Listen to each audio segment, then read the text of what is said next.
Wakala wetu mmoja ambaye anaitwa Mbaraka Omari Nguvu, picha yake hii hapa. Nyumba yake ilivunjwa usiku, ikavunjwa na chumba chake, akaenda akapigwa panga ya kichwa. Na wakati anapiga kelele, hao watu walikuwa wamejipanga.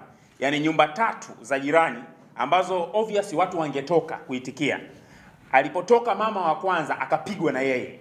Yeye akapigwa na rungu, ikawa hawezi tena akapiga tu kelele na yeye ameumia. Alipotoka mama mwingine na mwenye akapigwa. Walitoka wanawake watatu wote wakapigwa. Lakini kwa sababu makelele yalikuwa mengi na tulishaweka watu kwenye hali ya tahadhari, watu wengi wakatoka, ndio hawa watu wakakimbia. Na huyu amepelekwa kituo cha polisi na amemtambua mmoja kati ya watu ambao walimshambulia ile usiku. Lakini polisi hawakuchukua hatua na taarifa hizi hazikuweza kufanyiwa kazi. Kwa hiyo kulikuwa na matukio yaliyoanza kabla ya uchaguzi. Baadaye kukawa na matukio ya kuchoma nyumba moto.